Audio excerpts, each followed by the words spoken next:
ئازیزان و خۆشەویستان گەڕام و خدمەتان بۆ پێشکەشکردنی دوایین بەشی بەرنامەی ئەو حوتۆی تەلەڤیزیۆنی پەرتۆ لەم بەشە لە بەرنامە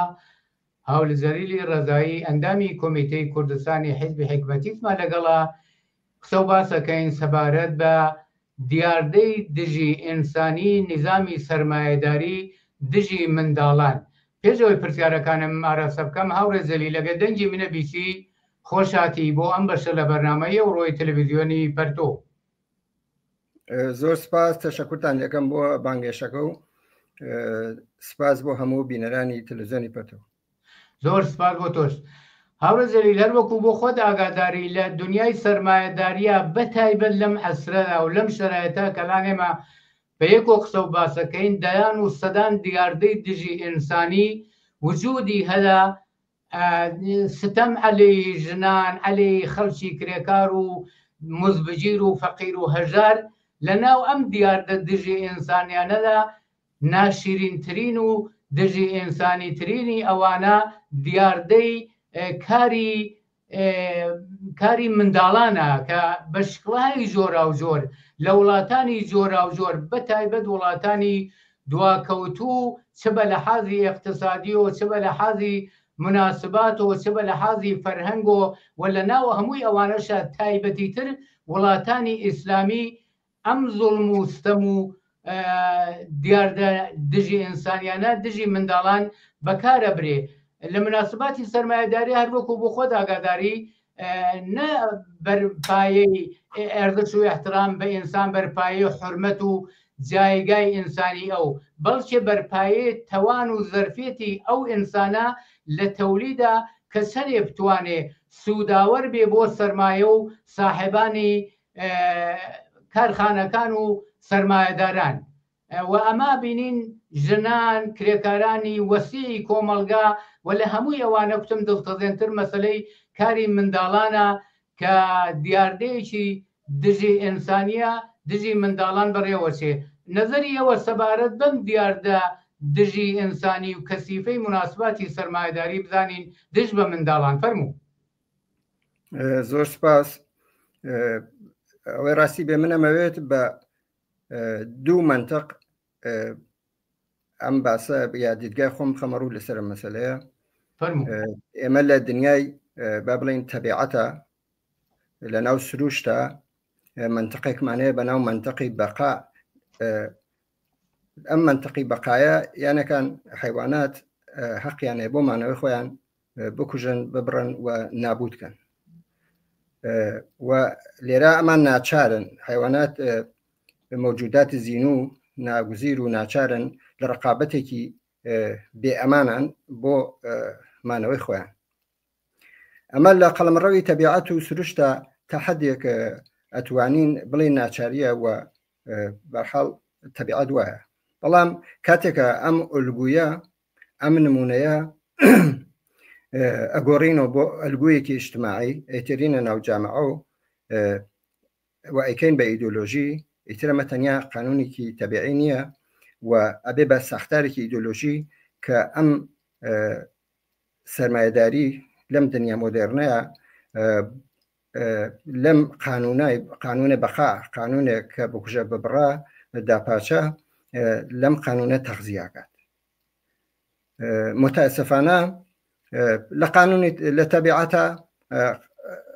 قانونەکە ناوی قانونە بەقایە، بەڵام لێرە لە دنیای با بڵین لە ناوم ساختاری نظامی سەرمایەداریە ناوی سوودە. متاسفانە هەم تەبیعەت و هەم ئینسان هیچ ئەرزشێکی نییە، بەڵکو تەنها مەنابعێکن بۆ مەسرف و بۆ ئیستخراج و حتا ئەتوانێت جایگوزینیشیانکە یانە شت خاتە جێگەکەیانەوە، محیط زیست تەخریب بەوێت، فەقر و برسێتی پەرە پەیاکات. ئەمانە هیچ کامێکی ئینحراف نییە نەکا بڵی سیستەمەکە ئینحرافی کراوەی کە ئێمە بینین لەم دنیا واقعایە، ئەمە ئینحراف نین لە ناو سیستەمەکە، بەڵکو ئەمانە ڕێک کراون، ئەمانە بەرنامە بۆ داڕێژراوە. ئەگەر ئێمە بین سەیری لێرەوە سەیری وەزعەکە بکەین ئەبینین ئەو بافتانەی جامعە مەسەلەن مناڵان، ژنان، کرێکاری مەهاجر، حاشیەنشینەکان ئەمانە کە حەڵقەهای زەعیفی جامعان چونکە ئەمانە ئەگەر سبەینێ لە شوێنێکی شۆکارکەن بەحاڵ هیچ قانونکارێک نایەنگرێتەوە بەداخەوە ئەمانە زۆرتر سوئیسفادیان لێکراوە کە مناڵان بەداخەوە بەشێک لەمانن و ئەمە بەڕاستی دیاردەکی جیهانیشە. هەر ئێستا مازانین کە بە پێی ئامارەکانی خۆیان 138 ملیۆن بە پێی ئامارانەی کە ڕسمیە 138 ملیۆن منداڵ بەداخەوە بەناو مناڵانی کار ناسراون. مەسەلەن بۆ نمونە لە هێندا نزیکەی 10 ملیۆن هەیە، جودام لە پاکستانە 8 ملیۆن هەیە، لە ئێرانە حدود 2 ملیۆن مناڵی منداڵانی کار هەیە. بەداخەوە هەر بۆ نمونە شارێکی گەورەی وەکو تاران بە پێی ئامارەکانی خۆیان 14,000 نەفەر فقط زوبالەگەرد هەیە کاگەڕێن بەناو ئەو کێوە ئەژغاڵەکانە شت پیاکەن بەشکەم لە شوێنەکە بیفرۆشن بەحاڵ بەم شێوە سازمان دراون لەناو ئەم 14,000 تقریبا بە پێی ئاماری خۆیان 4,700 نەفەری فقط مناڵان. تۆ بێنە تەسەور کە مناڵێک بەرحاڵ 4,700 مناڵ فقط لە ناو شارێکە لەناوێک شارە بەجێوێکە بچێت یاری بکە، بەجێوێکە بچێت بۆ مەدرسە دەرس خوێنێ، بەجێوێکە بچێت لە ڕەفاهیەتە بژێت بەداخەوە بەناو زبەڵای ئەگەڕێت بۆی کە ژیانی خۆی یا خانوادەکەی بەحاڵ تامین کات. زۆر سپاس بۆ تۆزیحەکانت هاوڕێ جەلی، چون وەختەکەشمان زۆر نییە لەبەرەوە مەجبورم بەرحاڵ قسەکانت برێک بەحساب پێقەتەکەم بۆ ئەوەی بتوانین بە 1-2 سوالی تر ڕابگەین. هەروو بۆ خۆت باست کرد ئەم حەڵقە زەعیفانە چ ژنان چ کرێکارانێکە یا بێکارن یا مەقتەعی کارەکەن، ئەمانە سەر بە ملیۆنها نەفەر لێدا مشخصەن بەحسەکەی مەکەلان ئێرانە و کوردستانە خۆت بە دروست ئیشارەت کرد بە وڵاتانی وەکو پاکستان و هێند ومانەکە ئیدی زۆر وەحشت ناکە. بەڵام لە رابطە لەگەڵ ئەم مەسەلەیە کە هۆ سەرچاوە ئەسڵیەکەشی تۆش ئیشارەت کرد کە مناسباتی سەرمایەداریە هەموو ئەم دەرد و مەینەت و بەدبەختیانەی بۆ بەشەریەت خوڵقاندووە. وەلێ بینین لایەکی ترۆ ڕسانەهای ڕسمی و غەیرە ڕسمی، نەهاتای ڕسمی و غەیرە ڕسمی لە سەتحی دنیاە و بە تایبەت وڵاتانی دواکەوتوو کە ئەم پەدیدە زۆر بەرچاوترە باز لەواکەن کە ڕەبتی ئەدەن و بەجێەوە دەست بەرن بۆ ڕیشەی مەسەلەکە دەسەبن بۆ ئەوەی کە ئیدعاکەن مەسەلەن ژنان بێسەرپەرستن، ئیدەیە مەعلولن، ئیدەیە کەمەندامن و ئەمانە سەدان و هەزاران ئینسانن مەراجعەیانە دەنیا تەبلیغێ دەنیا پاڵی تێوەنن بۆ لای ئەمریکا ئیدەیەک ئینسانی خێرخواز ببێ ئەمانە کۆمەک بکە. ئایا ئەمە ڕێگا حەلە یا ئەبێت دەست برێ بۆ ڕیشەی ئەسڵی مەسەلەکە کە مناسباتی سەرمایەداری خوڵقێنەر و مەولودی ئەم پەدیدە زستی ئینسانیانەدا؟ هەروەک خۆت ئیشارەت پێکرد ڕاستیەکەی ئەمانە کە تێن بەناو خێرخوازی ئێستا چا هەدەفمەند چا حتا دڵسۆزانە بۆ لە دەرو دەراوسێەوە لە چودان خەڵکی شارەکە و ئەمانە کاکرێت. من انتقادم نییە بۆ کەسەکە ئەم کاراکە، بەڵام قسەکە لەسەرەوەیە تۆ لە ناو ئەم سیستەمای ئەمە فقط دەتوانێت وەکو ئازاشکێنێک بیدەی بە جامعە وەکو چودانم لە گۆشەیەک و ئەتوانیت سعاتێ مناڵێ دڵخۆشکە یاکەتی چودان جانتاکی بۆ بکڕیت یا وەکوونێ بەحاڵ سێژەم خۆراکی پێ بدەیت. ئەمانە فقط وەکو ئازاشکێن، وەگەرنا ئەمانە بەشێکیشی لە ڕاستیە پلانداڕێژراون، پلانیان بۆ داڕشتووە بە خاطرەوەی کە ئەسڵ مۆزوعەکە بشارنەوە بۆی کە دەست نەبن بۆ ساختاری اقتصادی و اجتماعی کۆمەڵگاکە لەبەر خاطرەوە ئەمە داشارن بۆیە بە نەزە من دەسەبن بۆ مکارانەوە، وەگەرنا ئەمانە هیچ کامێکی هیچ چارەسەری نییە. لە هەرکێکە دیارە حتا مناڵی فەقیرتر بێ سازمانهای خێرخوازی زیاترە، بەڵام بۆچی ناتوانێت جواب بگرێتەوە؟ بەڵام ئەگەر با بڵین دەوڵەت ئەگەر حکوومەت ئەگەر دەسەڵات مەسئول بێت لە ڕەفاهیاتی اجتماع، ئەگەر دەوڵەت مەسئول بێت لەوەی کە هەر مناڵەکەیێتە دنیا و حەقی ژیانی بێ بەدەر لەوەی کە خانەوادەکەی خێزانەکەی دەستڕۆشتون یاکەتی فەقیرن، ئەگەر خۆی بە بەرپرسیار بزانێت لە بەرامبەر ڕەفاهیاتی و شادابی و گەشەکردنی و ئەمانەیە ئیتر پێویستمان بە هیچ دەستگایکی خێرخوازی نییە. ئەمە ئەسڵ مۆزوعەکەەوەی ئەمان یانەوەی بەم شێوازانە دایشارن یانەکان عیبعارەکان بەم شێوە داشانەوە دەست نەبن بۆ ڕیشە قەزیەکە کە ئەوەیە کە دەسەڵات و حکوومەت خۆی بێبەری کردن لەوەی کە هیچ ڕەفاهیەتی بۆ کۆمەلگایە دابین کات. زۆر سپاس بۆ تەوزیحەکە هەورێ جەلیل هەروەکو بۆ خۆت ئاگاداری یەکێ لە دڵتەزێنترین و وەحشەتناکترین اتفاقەکان کە بەرحەڵ ڕووەدا کار و ئیستثماری منداڵانی حتا ژێر سنی 4 ساڵ و 5 ساڵ کە ئێمە بارها ڤیدۆ کلیپەکانیان ئەبینین ئەمانە لە بینی ماشێنەکانە بۆ فرۆشتنی ئادامس و کلێنیکس و ئەو شتانەی کە بەیسڵا مەقتەئیە و دەبینین جیا لەمانە لە شوێنەهای زۆر دژی ئینسانی وەکو فەرش بافیەکان کە ئەمە لە هێند و پاکستان و ئێرانە زۆر بەرچاوە یا لە کوورە پەسخانەکان کاری تااقەت فەرسا و تااقەت فڕوچێن بە منداڵانە ئەکەن و دوای ئەوە تاو جێگای من بیستومە و خۆم تاقیبم کردووە ئەو شوێنانەی بەتایبەت قاڵی بافەکان ئەم منداڵی 4 ساڵ و 5 ساڵ و 6 ساڵ تا 10 ساڵ و 12 ساڵە لەسەر داری قاڵی لاقییان ئەبەسنەوە بۆ ئەوەی بە دەقیقەش کارەکەیان بەجێ نێڵن دوای ئەوە کە ئەو هەموو ئیستثماریانەکەن لە درێژماوەیە دووچاری معلولیەت و مشکلاتی پادەبن ئەم منداڵانە و ئەمە جەنایەتێکە کە واقعانێدی دڵی ئینسان بە دەردێنێ و ئەمانە فەلەزە بن بۆ ئەوەی بتوانن سوودی زۆرتر بە ساحبانی وەسایلی تەولید و کارگاکان بگەێنن پێت وابێ ڕایگا حەلی ئەم مەسەلە لە گرێوی چیایە دەبێت چ بکرێت مناسبەتی کۆمەلگا ئەبێت چۆن جواب بەم مشکلاتە دژی ئینسانی و دژی منداڵیە بێ بداتەوە بەڵێت هەر وەک خۆشت ئیشارە پێکرد بە حاڵ هەر بە پێی ئامارەکانی خۆیان مەسەڵەن هەر لە وڵاتێکی وەکو هێندا مەسەڵەن نزیکەی 10 ملیۆن مناڵی 5 بۆ 14 ساڵ 5 بۆ 14 ساڵ دەرگیری کارن کار لەکوێ لە ئەو شوێنەیە کە پەموو بەرهەمێنن لەو شوێنەیە کە ئەو پەمووە تێرن ئەیکەن بە جلوبەرگ بۆ براندە بەنێوبانگەکان بۆ براندە ئەوروپایەکان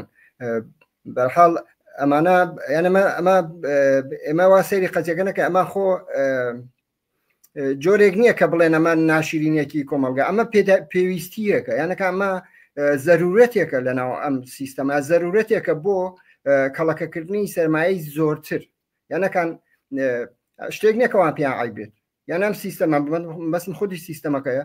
خودی سیستەمەمە پێ عیب نییە ئەمە زەرورەتە زەرورەت بۆچی بەخاتەوەی کە بتوانن ئەم براندە جیهانیەلا بتوان جلوبەرگەکانیان لە پەمەیەکی هەرزانتر چودانم لە کارگە و کارخانەهایەکی هەرزانترە بەو کوالیتی و کەفیەتۆ کە وەکو براندەکان بەهاو پێناسراوە بیفرۆشن پێویستیان بەوەیە کە کەمترین هەزینە لە هێزی کارەکەیەکەن بۆیە تێن سوێستفادە بەداخەوە لە مناڵانەکەن خاطرەوەی کە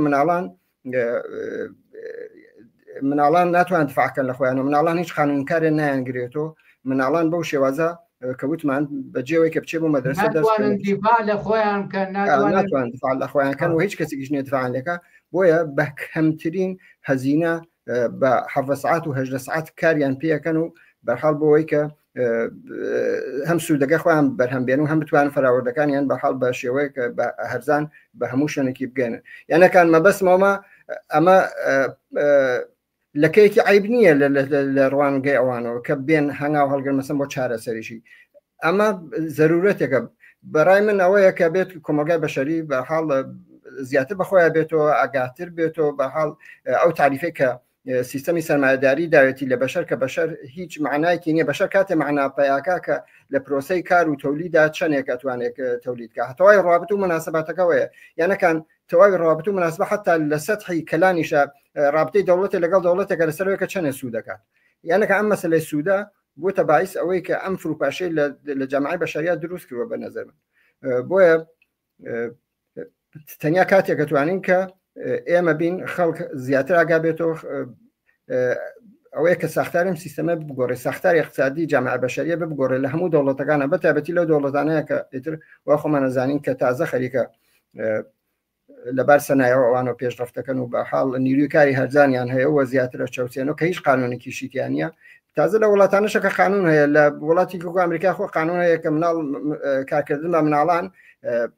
هەرچەند کە ئێستا خەریکە بەپێ قانون وردە وردە ئەیتێر نەخواردەوە حتمما هەر وڵاتەکەی تۆشە کە تیاژێت لەوێشا وایە مەسەلەن مناڵ بەڕسمی کار ناکە بەس بە شێوەهایەک چودام لە سوپەرمارکێتێکە لە شوێنێکە بەها کارێکیان بە دۆزن یا ڕۆژنامەیان پێ بڵاوکەنەوە بەڵام تاتی ناوی ئیمتحانکردن و پراتیک بەڵێ تحتی ناوی پراکتیک و ئینکردن وەکۆی کە تەجربە پیاکە لە ژیانە بەڵام ئەبینیت هەر بەپێ ئەمە قانونانی کە خۆشیان داناوە ئێستا بڕۆ ئامارەکانیان سێرکە فقط لە یەک منطقەیە لە ئەمریکایە 40,000 ئینکراوە خروقات کراوە بە قسەی خۆیان یانەکان لە قانونەکانیش خەڵک لایداوە مەسەلەن نابووە ئەو مناڵە لەو شوێنەیە کارکا کە ئەمنیەتی نییە کە کاریان پێکردووە کە جودام نابووە بچی ئەو کارخانەیە پاکات چونکە لە کارهای نزافەتی بوون مونە لە ماشینسازیە لە ببوورە قسەکە پێقەتەکەم کەمتر لە 30 سانیەمان وەختماوە فەرموو بەرحاڵ ئەمان هەوڵیان ناوە قانونانش کە خۆیان دایانن بۆ کاری مناڵان بۆ قانونانش خۆیان تێکێشکێنەوە خەنە ژێر پێەوە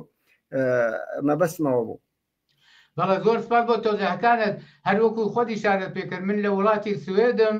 ئاگادارم کە دەوڵەتی سوێد بۆ ئەوەی یعنی دەوڵەتی سوێد ناتوانم بڵێم ساحب کارگاکان و کارخانەکان